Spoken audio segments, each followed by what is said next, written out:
In 1981, during the end of December, a snowplow driver working for the county of Josephine in the state of Oregon had quite a 24-hour period. James Hawthorne drove the truck, but it was when he allowed his 12-year-old son, Mickey, to ride with him that the story focuses.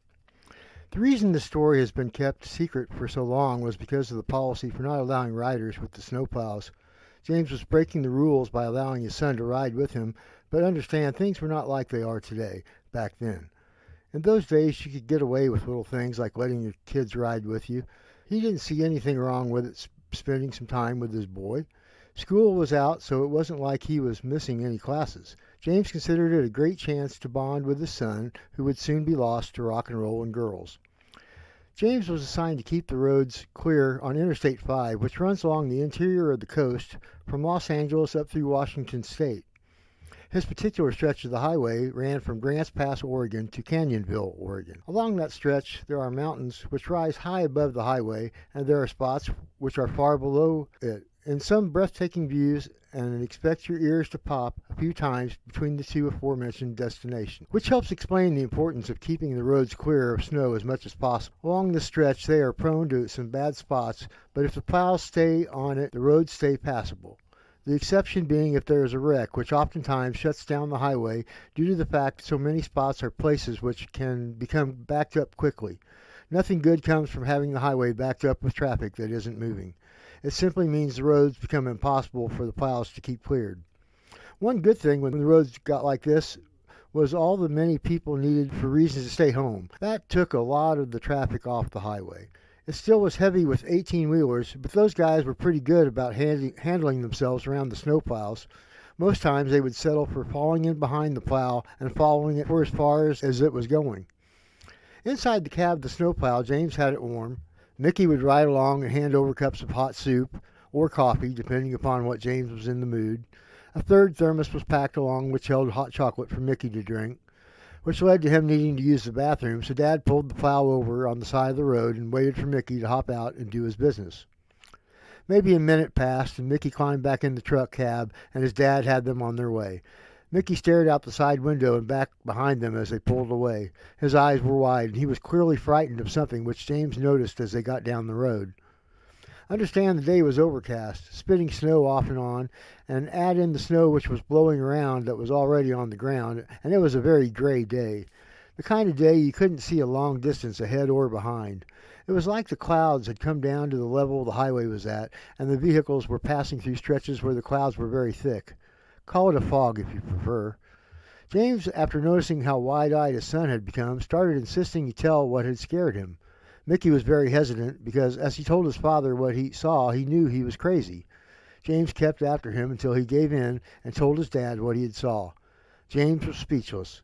He knew his son well enough to know he would not make something up, but what he was saying was incredible. Worse yet was that, as incredible as the description sounded, it actually fit the description of a creepy crawler in the woods from way back. The Native Americans called it a Wendigo. His son described a very tall being which was on two legs. It was very thin, with the appearance that it was starving. Ribs stuck out against a grayish-brown skin that seemed to have flaps which had pulled away from the rest of the body. Despite that emaciated appearance, it still had a very broad shoulders and surprisingly muscular arms that ended in hands that had long, curved claws. The thing that had a head like a deer, complete with antlers. Its mouth was not something you would find on a deer, however. The creature had upper and lower fangs like a dog mouth has, and it dripped saliva from its mouth which hung open. The thing had amber-colored eyes that seemed to have a glow to them. When Mick saw it, the creature beckoned to him, and he felt an urge to go to it.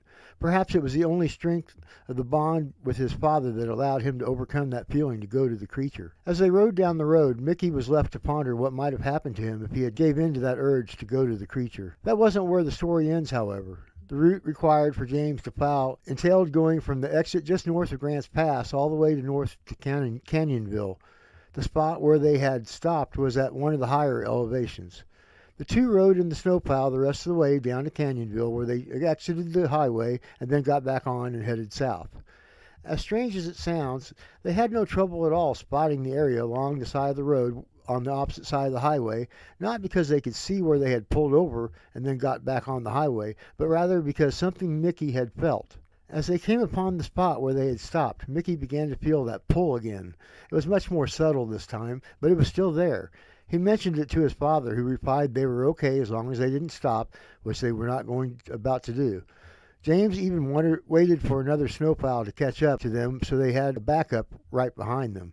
If there was any cause for the snowplow to stop, there was another one right there for them to jump in.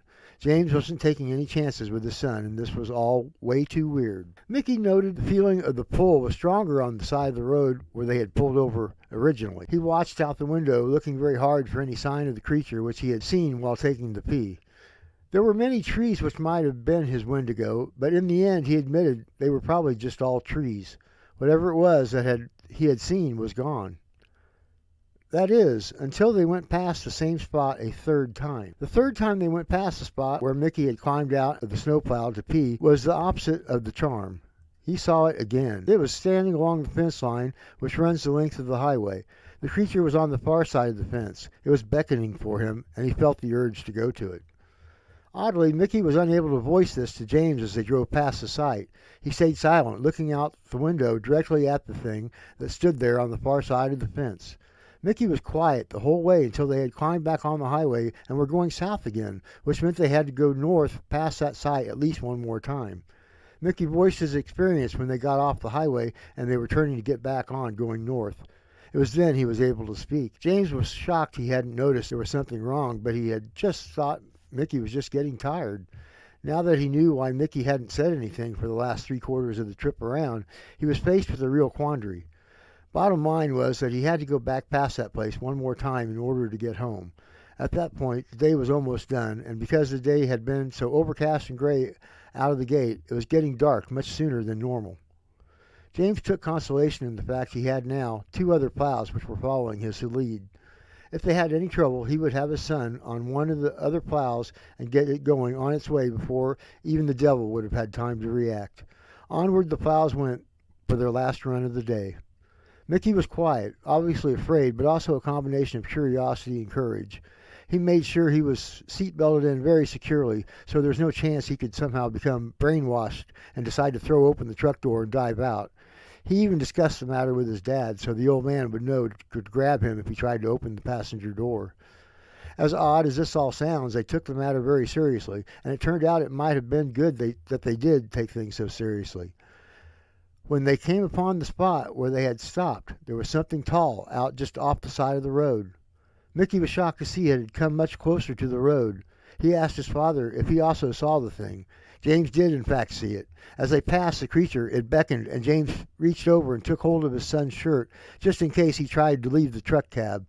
James felt the boy tense up, and then when they were past the spot, he felt Mickey again relax back into the seat. Later, James talked to the other drivers, and they claimed to have also seen something along the side of the road that was extremely tall and that had a head like a deer that was standing on 2 legs. Both drivers said they would deny having seen it if anybody asked them, however. They had jobs they liked, and they wanted to keep them. James, of course, wasn't going to tell anyone since he wasn't supposed to have a rider with him in the first place. Mickey never rode with James again. His father had nothing against that choice either. They both had experienced something that time they saw the Wendigo, which they would never forget. Neither of them had any desire to experience it again under any sort of circumstances. Both of them had the same attitude when it comes to the things which aren't supposed to exist. They believe you don't go looking for trouble because it's more than happy to be found. James never again felt comfortable pulling his plow off to the side of the road for any reason. Approach he honored throughout the rest of his career driving the plows, and in fact he also did not make it a habit of stopping any vehicle to use the bathroom. He decided he would always be able to make it to a gas station or he'd go in his water bottle. He wasn't getting out of that plow along the roadside ever again. Thanks for visiting. Please hit the like and subscribe. It is appreciated.